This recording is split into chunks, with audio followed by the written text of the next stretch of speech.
बातमी आहे अपक्ष उमेदवार राहुल कलाटे यांनी शुभारंभ केलेल्या आपल्या प्रचाराची। चिंचवड विधानसभा पोटनिवडणुकीमध्ये आपल्याला तिरंगी लढत पाहायला मिळत आहे।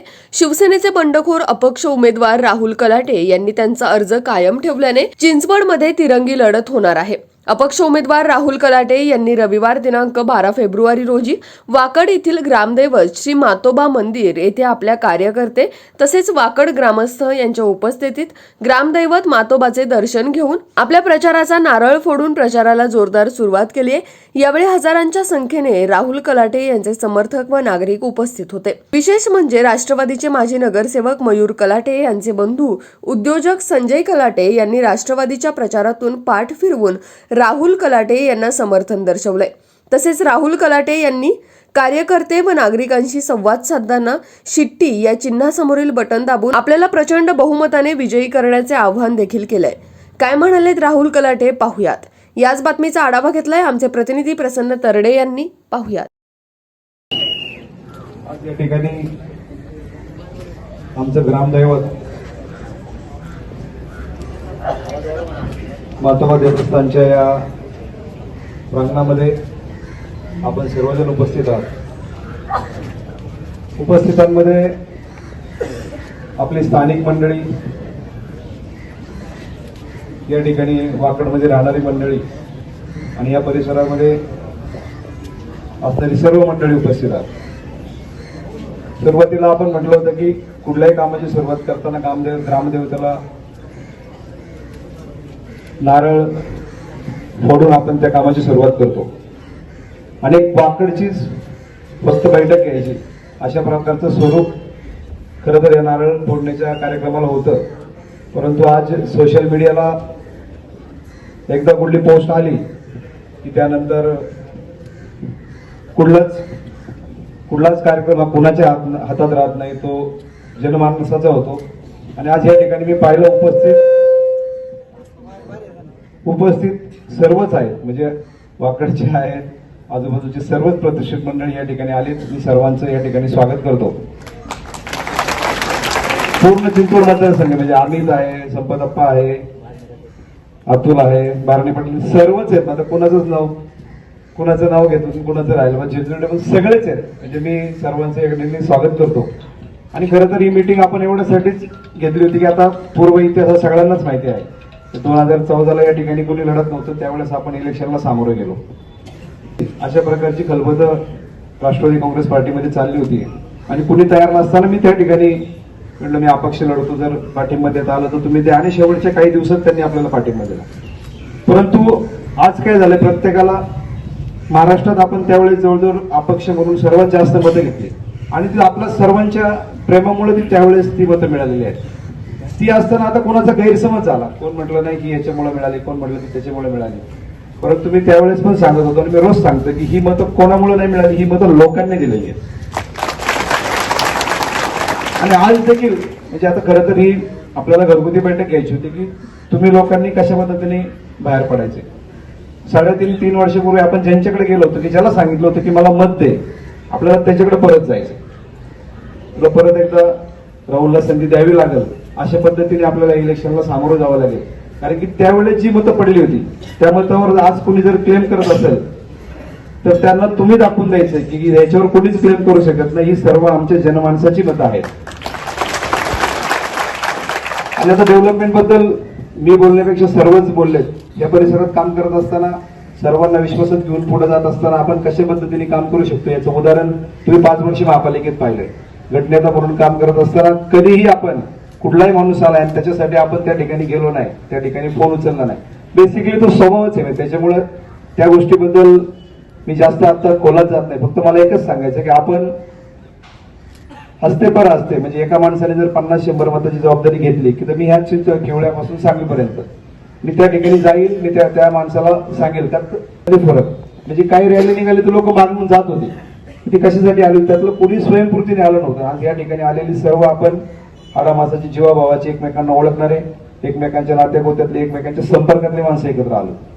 ही एकत्र आलेली असताना ह्याचं युटिलायझेशन म्हणजे ह्याच्या पद्धतीनं आपण आपल्या नातेवाईकांना, आपल्या ओळखीच्या माणसाला, आपल्या समाजाला, या सर्वांना आपल्याला त्यांच्यापर्यंत पोहोचलं पाहिजे, त्यांच्या हातात एखादं पॅम्पलेट ठेवलं पाहिजे, त्याला म्हटलं पाहिजे की अरे हा उमेदवार आहे, त्याला तुम्ही सर्वांनी दोनदा संधी दिली, पण तिसऱ्यांदा अशी संधी दे की तो निश्चित या विधानसभेत जाईल आणि ह्या भागातले प्रश्न त्या ठिकाणी मांडेल. आणि आपल्यातलं कोणीतरी त्या ठिकाणी काम करत असताना किती कुणाला काही अडचणी असतात, म्हणजे त्या ठिकाणी आपण तिथे दोषी असतील, म्हणजे अक्षरशः कोविडमध्ये आपण त्यांच्यासाठी रात्रंदिवस रेमडेसिवीर असेल, अन्नधान्याचं किट असेल, आपण 4 ठिकाणी किचन चालवले, काळेवाडी, 2 वाकडला, 1 तातवड्यात. आणि ज्या वेळेस कुणी पुढे येत नव्हतं, म्हणजे म्हणून मी म्हटलं हा कुठेतरी स्वभावच लागतो, मी फक्त मला पुढारी व्हायचं, मला स्वतःच काहीतरी करायचं अशी मानसिकता न ठेवता आपण ज्यावेळेस सकाळी बसतो. आज आपण 2019 नंतर जर आपण आपल्या ऑफिसमधला जर डाटा काढला तर जवळजवळ 24,000 लोकांना आपण पर्सनली मदत केलेली आहे, जी आपल्या ऑफिसच्या रेकॉर्डवर आहे. मग ती कुठल्याही माध्यमातून असेल, कोणाचं ऍडमिशन असेल, कोणाचं. मी तुम्हाला रस्ते, लाईट, पाणी सांगत नाही. कुठल्याही नगरसेवक किंवा कुठलाही आमदार, खासदार ज्यावेळेस निवडून येतो त्यावेळेस ह्या मूलभूत गरजा देणं हे त्याचं कर्तव्य आहे आणि ते आपण देतोच आहे. गार्डन केले, रस्ते केले, लाईट केली, पाणी केलं. म्हणजे वाकडमध्ये 2017ला ज्यावेळेस आपले खासदार ते सुकासामध्ये फ्लॅट घ्यायला आले होते वेस्टवुडला, तर त्यांचे बंधू विठ्ठल सुकासात राहतात, ते म्हणले इथे घेऊ नको, इथं पाहिलं म्हणतो मला मत दे. पण एरवी जेव्हा एकमेकांची कामं असतात तेव्हा आपण कधीच कोणाला टाळत नाही. परंतु हे मत न मानता ह्या 10-15 दिवस जर आपण सर्व कामं बाजूला ठेवून जर याच्यात उतरलो, लोक माणूस टू माणूस जर आपण लोकांपर्यंत पोहोचलो, म्हणजे ते आपला कोणी नातेवाईक सांगवीत असेल, कोणी केवळ्यात असेल, कोणी चिंचवडमध्ये असेल, जर आपण त्याच्याकडे एकदा जाऊन आलो, फक्त त्याला भेटून आलो, भले त्याची मानसिकता काही असू दे, पण मी तुम्हाला आज या ठिकाणी शब्द देतो, तुम्ही चिंचवडच्या कुठल्याही कानाकोपऱ्यात जा, त्या ठिकाणी मी पोहोचलेलो आहे ऑलरेडी. फक्त तुम्हाला सर्वांना एकदा उजळणी करायची आणि ती उजळणी करत असताना ह्यातले कित्येक लोक आहेत, आता कित्येक लोक आहेत या ठिकाणी की जे 14लाही गेलेत, जे 17लाही गेलेत. आणि एक लक्षात घ्या, ही 22ला असती, 24ला असती तर आपण म्हणलो असतो चला आपण दर 5 वर्षांनी आलो, परंतु दिवस गेल्यानंतर ही जी पोटनिवडणूक लागली त्यामुळे खरं तर आपल्याला लोकांसमोर जावं लागतं. आणि कुठलीही इलेक्शन ही, आणि तुम्ही जर गेले आणि तुम्ही जर सांगितलं की बाई 3 उमेदवार तुम्ही पहा, लोकच तुम्हाला अतिशय चांगल्या प्रकारे प्रतिसाद देतील. आणि ह्या मतदारसंघात तुम्ही एक पहा, अत्यंत मोठ्या प्रमाणात युवक बाहेर पडले, अत्यंत मोठ्या प्रमाणात कामगार बाहेर पडले, अत्यंत मोठ्या प्रमाणात लोकजागृती आणि लोकभावना समोर आलेली आहे. कारण की ज्या पद्धतीने मोठं सप्रेड, मी काही कोणाकडे सुरुवातीला मी म्हटलं होतं की तिकीट आपण मागायलाच जायचं नाही, किंवा सगळे पक्ष काय निर्णय घेतात, त्यानंतर यांनी डिक्लेअर केलं की महाविकास आघाडी म्हणून हे समोर जायचं. मग त्यानंतर मी दादांना भेटलो, मी साहेबांना भेटलो, तर साहेब म्हणले मी स्वतः सांगितलंय की तुम्ही राहुलला देत असेल तर आम्ही हा मतदारसंघ सोडतो. बोला, या परिसरात असलेल्या पाण्यावर बोला, कायद्यावर सुव्यवस्थेवर बोला, रस्त्यावर बोला, लाईटवर बोला, आणि लोकांना ज्या डे टू डे अडचणी येतात त्याच्यावर बोला. परंतु काय होतंय, कुठेतरी हे भरकटलं गेलं पाहिजे. आता आपण जवळजवळ देशातच हे वातावरण असं आहे की ज्यावेळेस मला डेव्हलपमेंटवर बोलता येत, ज्यावेळेस मला चांगल्या कामावर बोलता येत नाही, त्यावेळेस कुठल्या तरी अशा विषयावर बोलायचं. कोणी बॅनर लावतोय, कुणी काय करतंय, कुणी याला मतं पडली, कोण हा आमचा आहे, कोण हा तिकडे पळाला, असं अशा चर्चा करून कुठेतरी लोकांचं लक्ष विचलित करायचंय.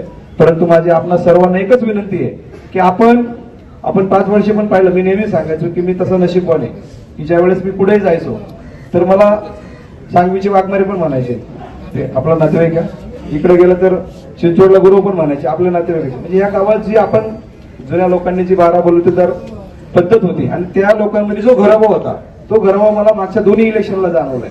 आणि ह्या वेळेस तो त्याच्यापेक्षाही जास्त प्रमाणात जाणवण्याची जबाबदारी आपल्या सगळ्यांची आहे. खरं त्या ठिकाणी जाऊन बाबा आमचा, पण आज तर मला इथं वेगळं चित्र दिसतंय. म्हणजे मी म्हणलो तो फक्त वाकड असेल, पण आज इथं जवळजवळ सर्व चिंचवड विधानसभा आहे.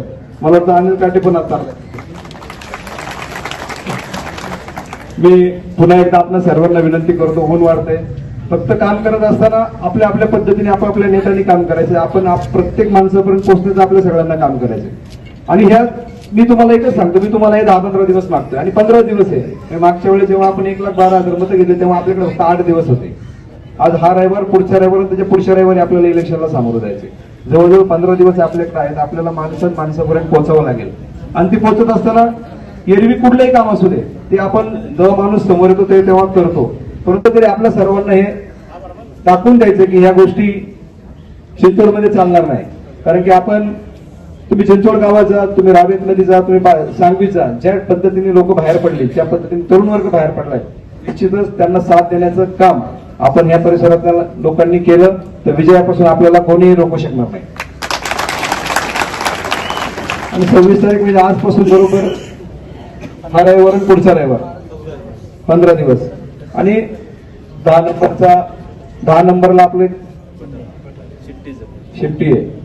त्या दिवशी पण त्यांनी ते आपल्याला बॅट नाही मिळवून एवढी फिल्डिंग लावली, परंतु नवनाथ जगतापचा फार आग्रह होता काही करून शिफ्टीच घ्यायची. आणि नवनाथला प्रशांतला त्या भागात त्यांना महापालिकेच्या इलेक्शनला अपक्ष म्हणून जवळपास 25,000 मतं पडली होती. त्यामुळे ते बॅटवर हे करत होते आणि आम्ही शिफ्टीच्या मागे होतो. परंतु कुठेतरी नशिबाचा भाग आहे, ती सुद्धा आपल्याला ड्रॉने आली, बाय लक आली. असो, मी आपल्या सर्वांचं या ठिकाणी पुन्हा एकदा धन्यवाद व्यक्त करतो. आणि मी संपतप्पा एकच आपल्याला मला सांगायचं होतं की हस्ते पर हस्ते जेवढ्या लोकांपर्यंत पोहोचता येईल. आज या ठिकाणी पब्लिकचा मेळावा हा नाही आहे. तुम्ही सर्वजण या ठिकाणी प्रमुख कार्यकर्ता आहात. समाजात काम करत असताना, समाजात वावर करत असताना तुम्ही सर्व पोशिंदे आहात. कारण की तुमचं प्रत्येकाचं ऐकणारी 10, 20, 30, 25 लोक आहेत. त्यांच्यासाठी खरं तर आपण या ठिकाणी आलो की तुम्हाला त्यांना सांगायचंय की बाबा रे, हे 10 नंबर, हे राहुल कलाटे नाव आणि हे शेती समोरचं बटन, हे सांगण्याचं काम आपण प्रमुख लोक करताल अशी मी या ठिकाणी आशा व्यक्त करतो.